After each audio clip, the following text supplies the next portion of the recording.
Buenas tardes, estoy aquí con la directora del periódico Leonardo da Vinci, el cual está cumpliendo 20 años en el medio. Concha, ¿cómo está? ¿Cómo ha estado? Bien, gracias, Margarita. Concha, queríamos entrevistarla y que nos contara la historia de cómo surgió el periódico. Cuéntenos. Bueno, después de haber tenido una experiencia muy larga dentro de la militancia del MOIR, partido de izquierda, ya llegué al punto en que no se podía mantener, ya no debía estar, ya no compartía nada de lo que estaba sucediendo, así que tomé la decisión de retirarme y con otros amigos que hoy forman parte del periódico Notas Obreras, decidimos sacar este periódico. No teníamos claridad sobre el nombre, ni las ¿Y secciones, cómo ni cómo surgió el iba a ser. nombre?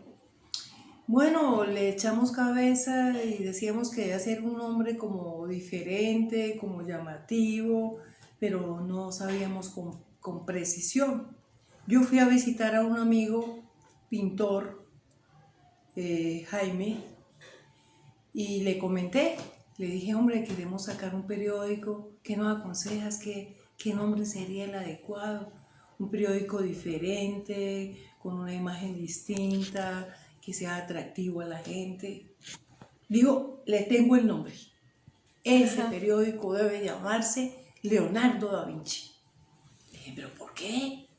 Dijo, Leonardo da Vinci fue un genio, vivió una época del Renacimiento y él representa ese Renacimiento, iba en contra de todo lo establecido, él se dedicó al arte, a las ciencias, exploró en cantidad de campos.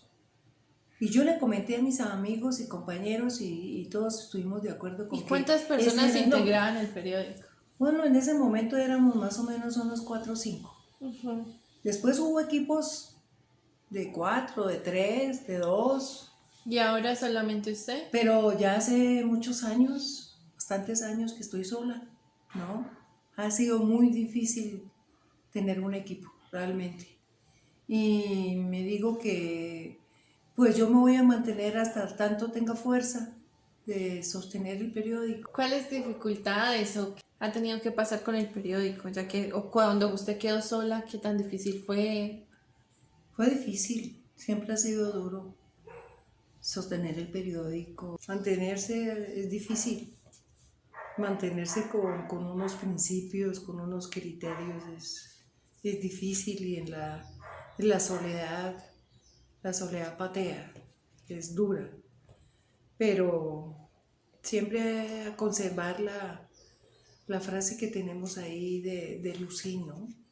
Es una frase que la leo permanentemente, la leo constantemente, porque Lucín dice que la esperanza en sí misma existe y no existe.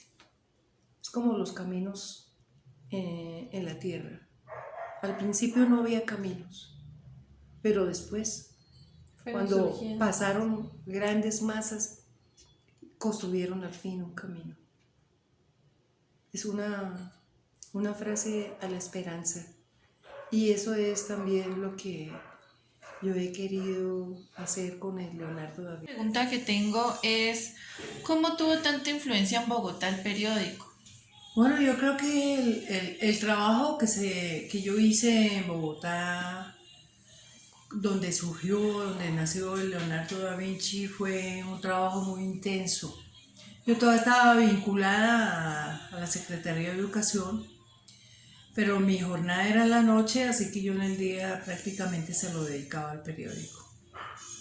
Cuando estábamos preparando los materiales, pues era preparar los materiales. Cuando salía el periódico, pues yo me dedicaba a la visita de los colegios. Yo visitaba colegios casi en todas las localidades, más o menos 10 colegios por localidad, en Kennedy, en Suba, en Ciudad Bolívar, San Cristóbal Sur, Teusaquillo, Chapinero. Y en todos me fui haciendo amigos, me fui haciendo conocidos y cada vez que salía el periódico, iba a llevarlo donde podía hablar en alguna reunión, en alguna cafetería o encima de la mesa, o si no podía entrar, pues llamaba a mi amiga o a mi amigo y él se quedaba con los periódicos, y lógicamente que la situación económica del periódico pues siempre ha sido crítica, porque para ese entonces cobrábamos 500 pesos, que no era nada, y la mayoría no pagaba la plata.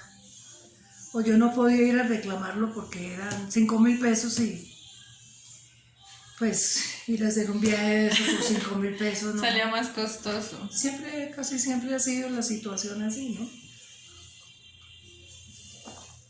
Pero las asambleas, pues todos los grupos políticos del sindicato se organizaban de tal manera que ellos siempre eran los que hablaban en las asambleas. Y a uno, que yo era activista nada más, lo dejaban hablar de últimas. Muchas veces lo dejaban hablar de últimas. Alguna vez sucedió en una asamblea en un colegio Kennedy que yo estaba relleno ese sitio, pues que no le cabía un alma. Impresionante la cantidad de gente. Y yo dije, uy, qué ocasión tan interesante para que yo pudiera hablar. Porque lo que Leonardo da Vinci representaba en mi voz era la voz de la oposición, la voz del maestro, de la indignación, ¿no? Entonces me paré en la tarima y levanté la mano. Y al rato la gente empezó a gritar, déjela hablar, y déjela hablar. Yo no sé cómo al fin a mí me dieron el micrófono, una FECODE que estaba hablando me lo entregó accidentalmente y yo lo cogí. 2 minutos nada más, que 2 minutos. ¿Y cuáles 2 minutos? Yo creo que esa vez hablé una media hora. ¿Sí? Fue impresionante que los maestros no dejaban que me cortaran, que me quitaran la voz, ¿no? Que yo siguiera hablando. Entonces eso fue algo muy bonito, algo muy interesante, digamos, el resultado de haber ido muchas veces a esos colegios durante muchos meses, durante muchos años, que era un trabajo que ningún directivo de ADE hacía, así lo hacía yo, con mi propio bolsillo siempre, todo el tiempo, ¿no? Siempre, y eso, pues tuvo esa compensación, ¿no? Nosotros llegamos a participar en un congreso, hicimos una alianza con otros sectores, con el trotskismo y otros grupos, en un encuentro de FECODE en el Hotel Tequendama. Los invitados eran mexicanos y de otros lados, y nosotros preparamos una declaración conjunta de los de la oposición. Yo fui a que me dieran el uso de la palabra, y también sucedió que en un momento me soltaron accidentalmente el micrófono y yo lo cogí y yo dije, bueno, nosotros queremos leer nuestra declaración, pedimos tiempo. No, que después, que no sé qué, pero yo sabía que si yo no hablaba ahí mismo, no nos iban a dejar hablar. No los iban a dejar continuar. Entonces, yo con el micrófono empecé a hacer así, y la asamblea esa se dividió en 2 grandes bloques. Fue impresionante cómo se dividió. Entonces, el bloque mayoritario, que era el de la dirección de FECODE, pues me gritaba toda clase de improperios, me decía vieja, loca y de todo me decían, ¿no? Pero el sector minoritario, que era la oposición, pues me respaldaba y que hable. Pues no tuvieron opción, tuvieron que dejarme hablar. leer la declaración que nosotros habíamos preparado. Fue así, pero ganado con mucho esfuerzo, con mucha dedicación, con mucho trabajo en la base. Tenía muchos amigos, tenía una gran acogida, ¿no? Mucha gente siempre me decía, tráigame el número tal, tráigame el número tal, yo tengo toda la colección del periódico. Y luego pues yo me tuve que retirar, ya no viví en Bogotá, ya no tuve una acción directa frente a los maestros, ya tenía que pensionarme por la edad. Pero y el periódico pues ha seguido funcionando de forma virtual y tratando de que tenga una mejor acogida. ¿Qué expectativas tiene el periódico para el futuro? Pues seguimos haciendo el llamado a todas las personas que puedan estar interesadas en ayudar al periódico, en sostenerlo económicamente, porque eso no ha sido posible. Y mantenerlo en el medio, ¿no? Y, Es lo que lo hace. que tenga más acogida y que tenga un equipo, realmente un equipo, porque el periódico lleva muchos años en el que la única trabajadora soy yo y la persona que me ayuda en la administración de las páginas, de las redes sociales y eso. Pero como escritora, como editora, como correctora, soy yo. Y quisiera y he querido por mucho tiempo que otras personas, digamos, se puedan dedicar a la sección de artes, otros se puedan dedicar a la sección de ciencia, otros a la sección de política, de sociedad, economía, de una manera profesional, con argumentos, con solidez.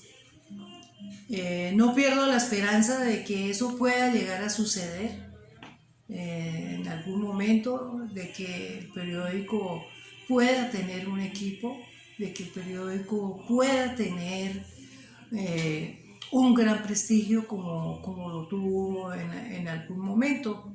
Por lo pronto, pues sí, yo sigo escribiendo materiales, documentos, pero pues la escritura de una persona no es suficiente para la cobertura, para la capacidad, para la calidad de una publicación. Se requiere que haya un equipo y eso es muy importante. Y aspiro a que en algún momento eso se pueda dar, se pueda desarrollar. Esa es la expectativa, ¿no? De que sigamos publicando documentos como los que hemos publicado, que son documentos muy argumentados, muy estudiados, con mucha sustentación, y es lo que, digamos, en alguna medida logra mantener cierto prestigio, no el mismo, pero cierto prestigio, y yo quisiera que eso mejorara muchísimo más, ¿no?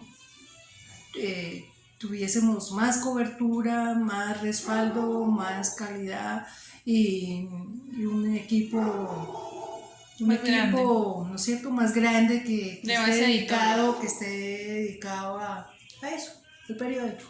A todos los que quieran ayudarle al periódico con su financiación, comprando el bono, invitándolos a que formen parte del equipo, que nos demos la mano y nos ayudemos en esta tarea, en la de explicarle al pueblo colombiano sobre el arte, sobre la ciencia, sobre la cultura, sobre la educación, a seguir aportándole a nuestro pueblo en el campo de la educación. Y les agradezco a todos aquellos que han confiado en nosotros y que todavía nos siguen por las redes sociales o que hacen reseñas o leen nuestro periódico. Bueno, Concha, quiero darte las gracias por permitirme entrevistarte, saber un poco más de la historia del periódico Leonardo da Vinci, de cómo fue tu vivencia con él hasta el momento y también felicitarte por los 20 años que llevas en él, por darnos la oportunidad de leer un periódico tan íntegro sobre ciencia, arte, educación, que se enfoca tanto en los jóvenes, en que leamos, que aprendamos a leer, que aprendamos comprensión lectora. Te agradecemos por todo eso, te agradezco y quiero felicitar al periódico Leonardo da Vinci por los 20 años. Felicidades, Concha. Muchas gracias.